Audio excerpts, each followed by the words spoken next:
Is there room for me? Hey guys, hey, welcome to another dog vlog. And in today's video, really thin. But in today's video, I'm going to be sharing with you 6 myths that I fell for with my first dog, this guy right here, before I knew what I know today.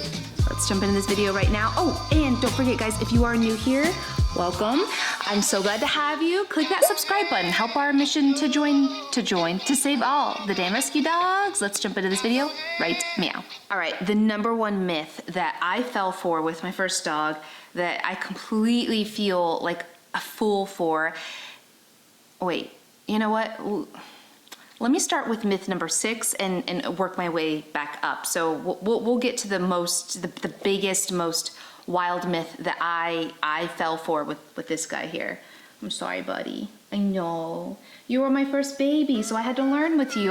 The number 6, the myth is that I believed that dog parks were a really good place to take my dog to exercise and play and socialize with other dogs. Now, before you jump down my throat, you know, if it is a personal decision, whether or not you take your dog to a dog park, I have personally never had a poor experience, which I know sounds a little weird. Then Rachel, why do you not like it?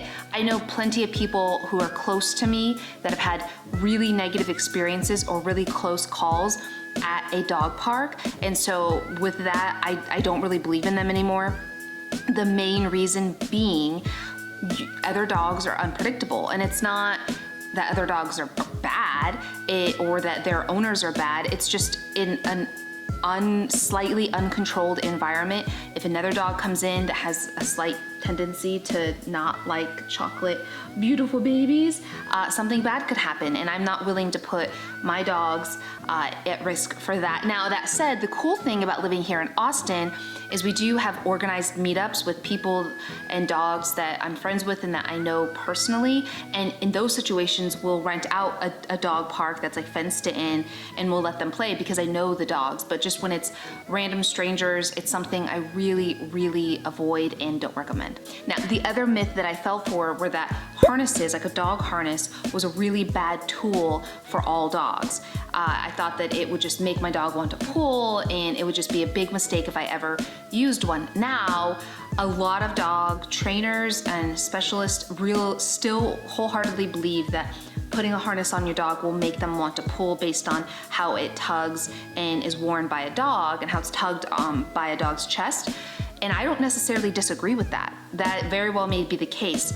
That said, when I adopted Finn, we learned that his trachea, I don't know if that's the right term, is very soft and extremely sensitive. So while we are still learning to walk on a leash, and if he does happen to pull, if I only have him on a collar and nothing else, like just a collar with a leash, and he pulls to go to another dog or a squirrel that he sees, and it pulls on that, he starts gagging and becomes very uncomfortable. And so I talked with a vet, our holistic vet and vet tech, and we decided that using a harness with him until he gets really sufficient walking on leash loosely, that we're gonna continue to use a harness. I haven't found it to be too much of an issue for making him want to pull more. He just generally likes pulling on leash, so I think that's just him, not the harness. Normally I try to get different angles so that you guys don't get bored just looking at my face, but how can I move? How can I move these babies? And I also, so my next myth kind of relates to this, was that letting your dogs on furniture, whether it be the bed or the couch, was a really bad taboo thing to do. And I never allowed Bentley on the couch in his first several years of existing. He's now 9 years old, so he's been with me for a while.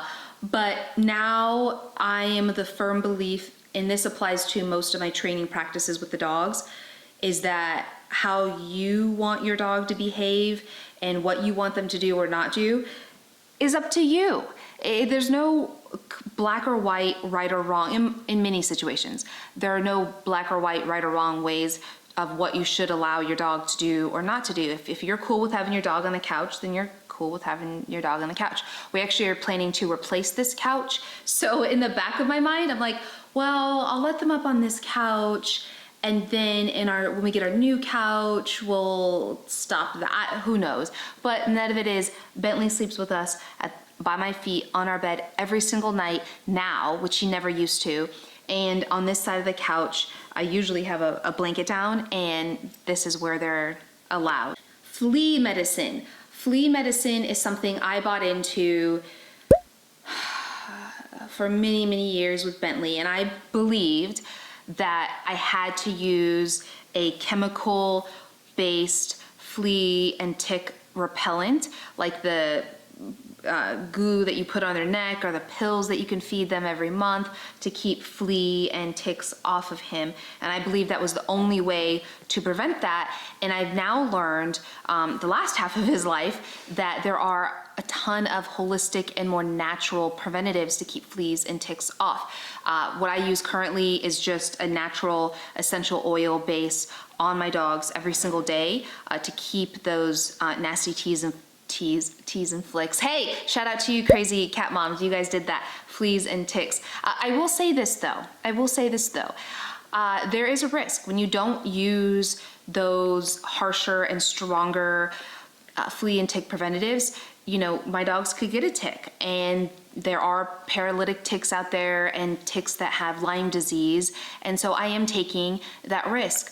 The reason I'm okay with that is those commercial flea and tick preventatives also come with a whole host of risks that are far more likely to happen than my dogs to get sick. But that's part of being a pet parent, is learning and just doing the best that you can. And there are definitely parts of the world, I have friends in Australia, where they have to, in many cases, use a more commercial-based flea and tick preventative because ticks are so bad out there, and they don't really have much of a choice. So there's no judgment in what you choose. I have just found that for right now, in my current situation, a more natural approach is the most effective way, and it's what I feel best with doing. On a similar note, vaccines.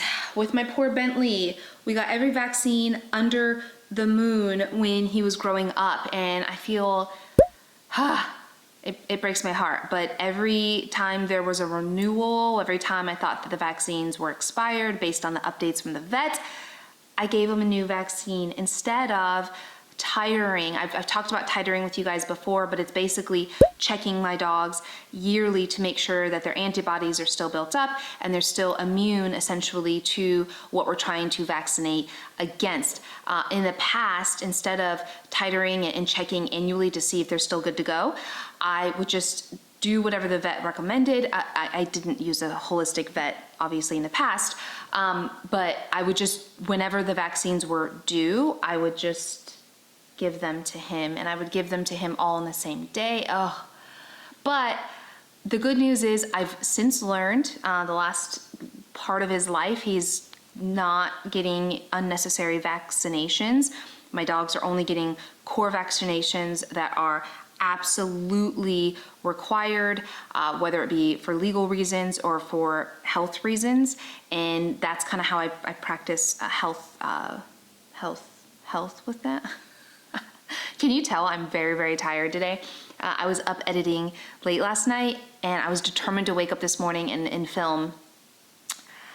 And it's wearing on me. I think I need a second cup of coffee. And the number one myth that I fell for with my lab over here, and I will never fall for it again. And then sadly, millions and millions of people still believe in this myth today.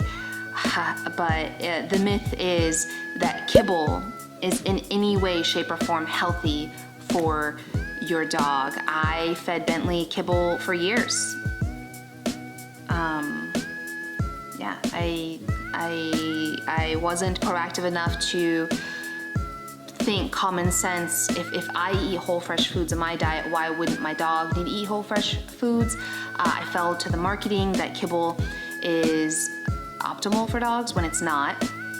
So this video is not about why I feed whole fresh raw foods to my dogs versus kibble. That I have a whole series, you guys can go watch that linked up here. But the net of it is kibble is no, full of fillers and starches and carbs and sugars, none of which your dog needs. It's processed so much that it might as well just feed them kicks or tricks. Comment below what myths you fell for when you were a first-time dog owner to where you are now. I'd actually really find that interesting. I think the key takeaway from all of this is I'm still going to learn, and there may be things that I'm doing or believe in today that may shift in the future, and that's okay. As pet parents, our only duty is to do the very best for our dogs that we can with our means that we have available to us and to our pets, and that's it. As long as you're doing your absolute best, then that's all anybody could ask of you. So that's my boys. What do you think? You guys are so sleepy. You're so sleepy. Thank you guys so much for all of your, oh, let's do bark remark, that's what it's called. Bark remark of the day. I recently published a video about top tips for dog owners. I'll have that linked up here. But this comment of the day goes out to Kashturi, who said, I love your videos so much. This was so useful. And this is why I chose this one. Look at all of those emojis. Look at that. You all know that I love me some emojis, so that's awesome. Thank you so much, Kashturi. That means a whole bunch. And you guys also know that we have a P.O. box, so you guys can mail the pups a letter. The address will be linked down below. And we have merch. Guys, we have t-shirts. All proceeds go to help dogs. 100% of the profits of the shirt sales will go to Paws for Change. That is a foundation that speaks my love language, if you will. But the foundation is basically dedicated to researching pet health and nutrition, and that is something that we need more of in the world. And so by purchasing this shirt, you'll be helping all the damn dogs. All right, guys, thank you so much for being here and spending some of your day with me. It means more to me than you will ever know. I promise you that, and I hope that you have a beautiful